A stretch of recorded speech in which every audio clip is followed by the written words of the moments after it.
Bien, bienvenidos y bienvenidas a este vídeo que lleva por título Sexualidad con máquinas.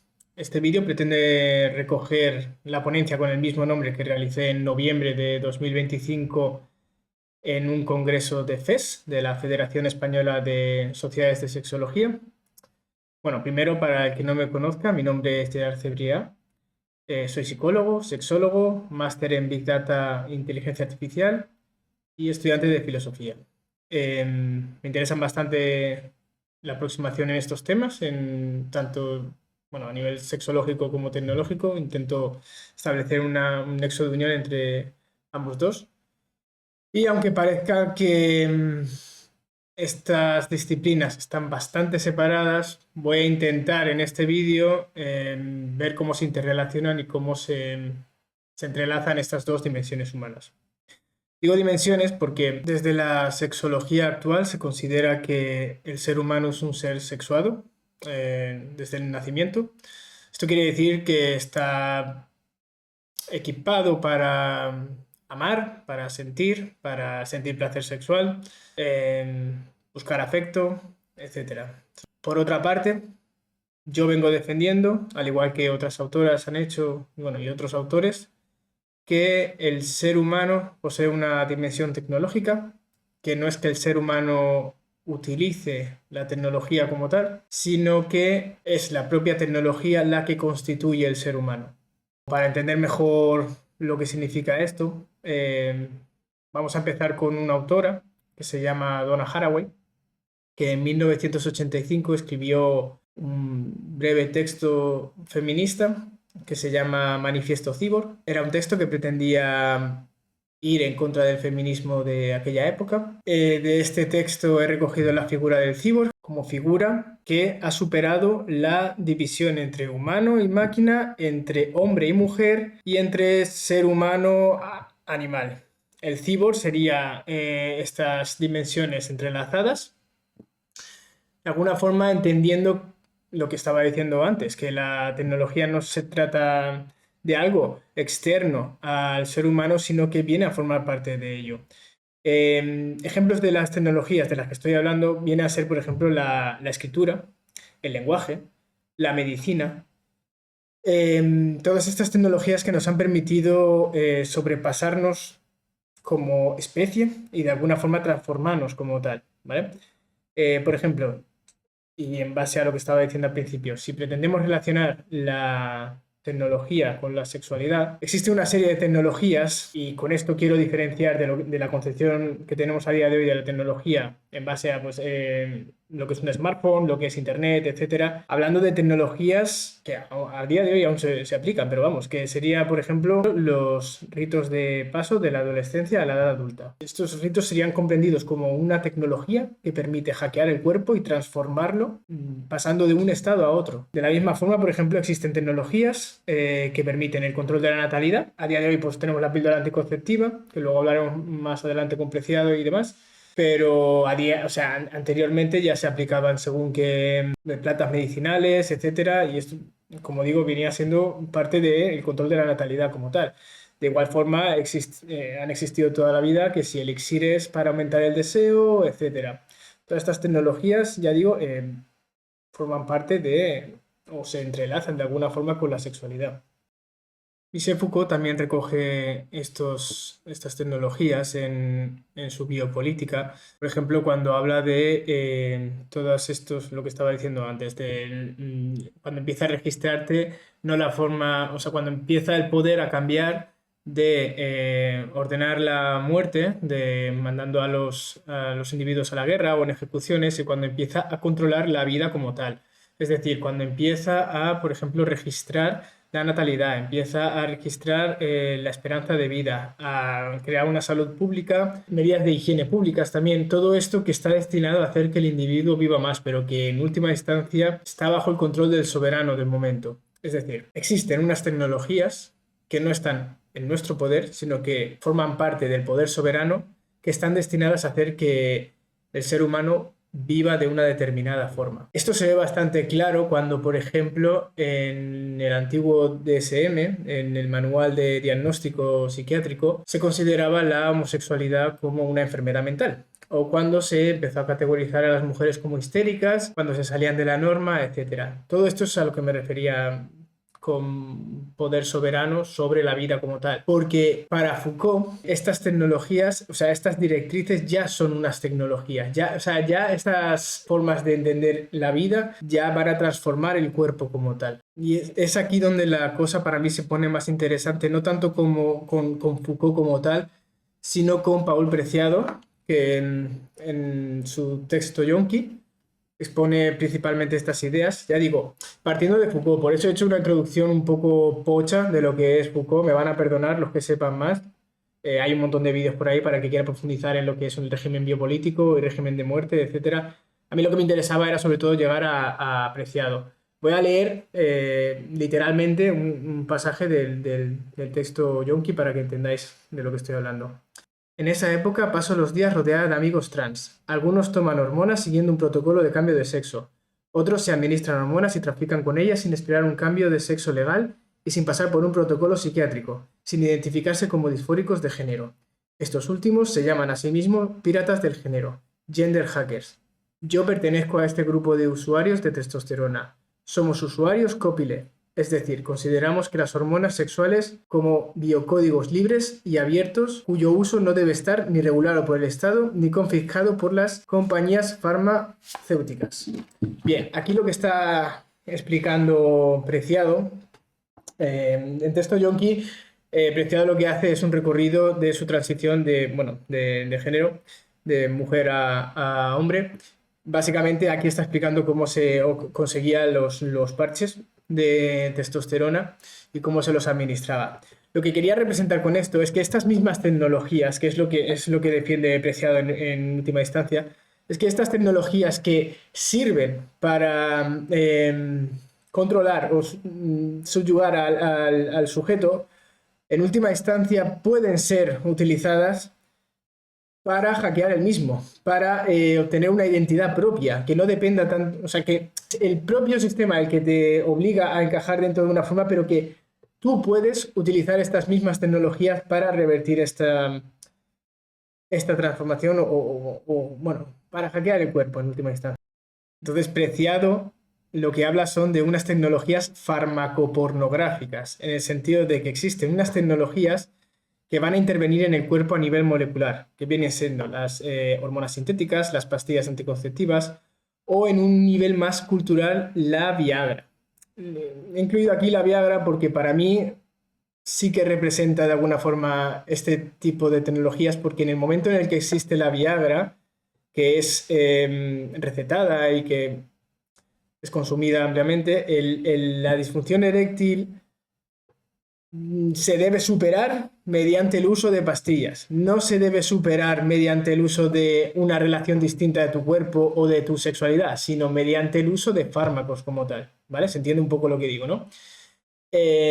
Complementarias a estas que intervienen directamente en el cuerpo a nivel molecular, están las tecnologías pornográficas que tienen que ver con todo aquello que sea encajar cuerpos normativos, prácticas sexuales normativas que se ven en el porno como tal, etc.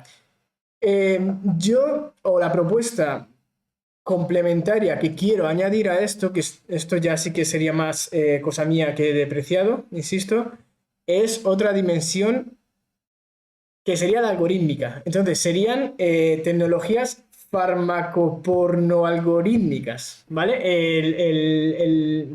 Para mí esta última parte, la de las algoritmas, la de la algoritmia, tiene más que ver con todas estas tecnologías que pertenecen a compañías multimillonarias, pero que al igual que las anteriores modulan nuestro deseo, modulan nuestro cuerpo y modulan nuestra sexualidad, en definitiva, la forma de cómo nos relacionamos. Por ejemplo, algoritmos en redes sociales que muestran qué cuerpos son deseables, o por ejemplo, cuando le dices pongamos ChatGPT, genérame una imagen de una mujer guapa o deseable o lo que sea. Te va a crear ya una imagen predispuesta como tal, independientemente de tu deseo. Te la va a poner delante, ¿vale? Por ejemplo, filtros de Instagram, que sabemos lo nocivos que son y la de complejos que crean, etcétera, podrían actuar como mecanismos de autovigilado. O sea, quiere decir, ya no es que tú te estés viendo en una foto, sino que tú te ves en una foto sin el filtro que quieres verte, ¿vale? O por ejemplo, las apps de citas que de alguna forma también van a hacer que te relaciones con unas personas u otras en función de su algoritmo de selección, que puede ser el que sea, pero que nosotros no tenemos acceso como tal. Vale, espero que estéis siguiendo hasta aquí el planteamiento, ¿vale? Ahora, porque ahora voy a introducir un concepto que es el de mente expandida, que no tiene tanto que ver con lo que estaba hablando antes, pero que nos va a servir para entender más cosas en profundidad. Como digo, la mente expandida es una propuesta que difundieron Andy Clark y David Chalmers en 1998. Ha tenido bastantes críticas. No, si os interesa esto, hacemos un vídeo aposta de la mente expandida y explicamos todo lo que tiene que ver, etc. Pero vamos, a priori lo que me interesa a mí es que entendáis que para Clark y Chalmers, la mente no termina en el cráneo como tal, sino que se extiende a objetos externos, ¿vale? Que no forman parte de nuestro cuerpo como tal. Ellos ponen el ejemplo de Otto, que es un señor que tiene Alzheimer, que no es capaz de recordar direcciones nuevas, ni números de teléfono, ni nada. Básicamente tiene una libreta en la que va apuntando toda la información nueva. Incluso lo que está haciendo como tal, ya sería una especie de memoria operativa. Entonces, Otto no sabe ni por qué ni tal, pero tiene que ir a una dirección concreta a una hora concreta.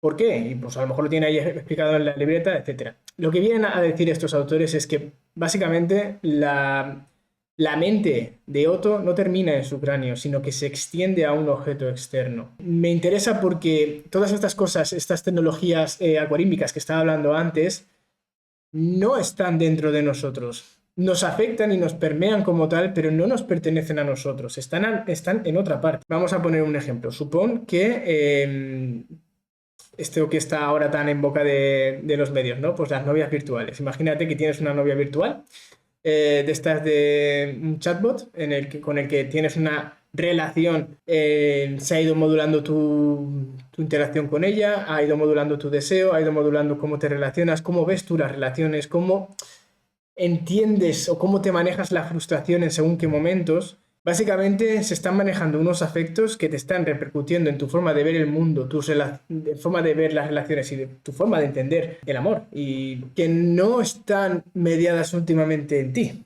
sino que están fuera de ti. Y no están fuera de ti en un otro, están fuera de ti en un servidor que depende de una empresa, en última instancia.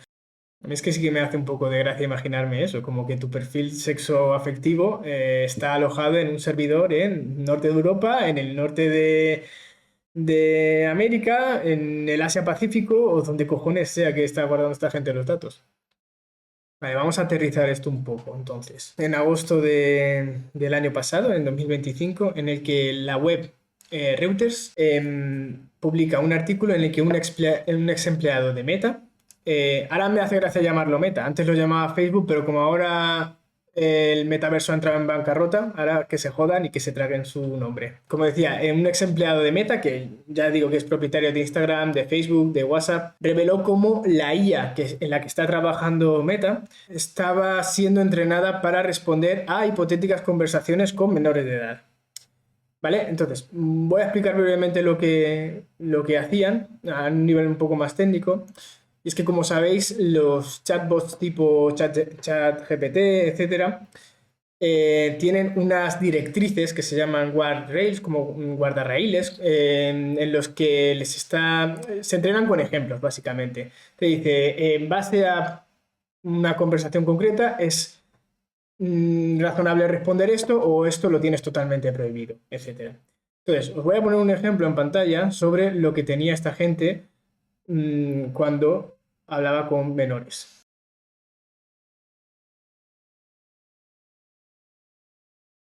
Entonces, ¿qué me interesa de esto? Me interesa que se entienda que Meta está regulando cómo sus algoritmos se relacionan con los menores. Y estos, a su vez, al interaccionar con ellos, van a ver cómo su perfil sexual se va a ir desarrollando en base a unas interacciones para las que a lo mejor no están preparadas.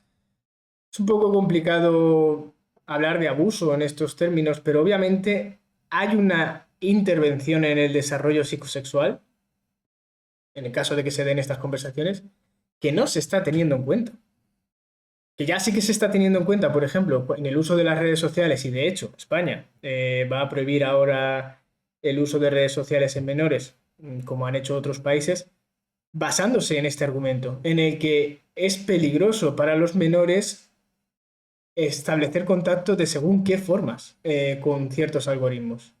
Es que la idea de que la tecnología es neutra hace tiempo que ya, bueno, fue un argumento siempre bastante flojo, la verdad. Eh, para que os hagáis una idea, Heidegger, el filósofo nazi propuso en su día, en un texto llamado La pregunta por la técnica, bueno, no está ahí directamente, pero es como el ejemplo que se utiliza para hablar de lo que hablaba Heidegger como tal, que es que el martillo martillea.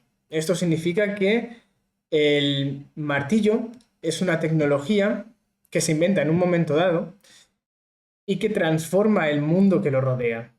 Previamente al martillo como tal, los objetos no podían ser martilleados, pero una vez el martillo se crea, el mundo pasa a ser un conjunto de objetos con potencial de ser martilleados. Por ejemplo, el uso de deepfakes, que muchos sabréis lo que es, pero otros, bueno, os lo explico rápidamente. Deepfakes es los deepfakes son un tipo de algoritmo muy concreto, muy especializado, que básicamente lo que hace es poner una cara, un rostro, en un cuerpo que está realizando una acción. Este tipo de tecnologías, yo recuerdo en su día cuando salieron que los medios se llevaban las manos a la cabeza como diciendo que los políticos van a ser las principales víctimas de esto y que no sabemos qué va a decir un político de verdad o no, y ahí es donde se acabará la política. No, obviamente se va a gastar para hacer pornografía. Esto, el 90 y tantos por ciento del uso de deepfakes es simplemente para crear contenido pornográfico. Y en la inmensa mayoría de las veces es contenido pornográfico en el que la víctima ni siquiera es consciente de que se está utilizando su imagen. Este es un ejemplo de tecnología en el que yo no he sido capaz de extraer un buen uso del mismo. Y a esto me refiero con que no toda la tecnología no es neutra, ¿vale? Se crea con un objetivo en mente. Y el hecho de que exista, el hecho de que se use de la forma en la que se usa, predispone el cuerpo de la mujer a tener un potencial de abuso, que ya de por sí ya es alto, en una dimensión distinta, en la que no puede controlar. De hecho, ha habido muchos casos en institutos, os animo a que busquéis noticias, de compañeros de clase que han usado las fotos de sus compañeras menores para ponerlas en contextos pues, pornográficos.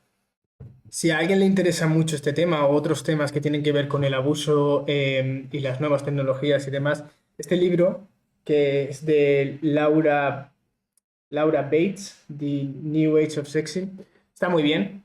Recoge todos los tipos de nuevos abusos o nuevas formas de abuso. En principio me inspiró mucho, la verdad, este libro, pero vi que le faltaba un poco de chicha.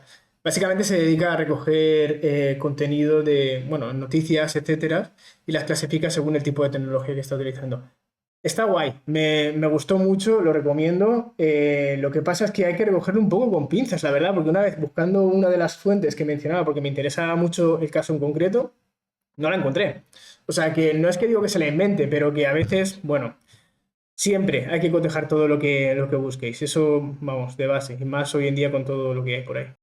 La ponencia no terminaba aquí, pero creo que es un buen momento para detenerme porque a partir de ahora voy a empezar a profundizar en lo que son los robots sexuales como tal. Creo que merece la pena partirlo en dos. Bueno, esto es lo que hay. Muchas gracias, si has llegado hasta el final. Nos vemos en el siguiente vídeo, supongo.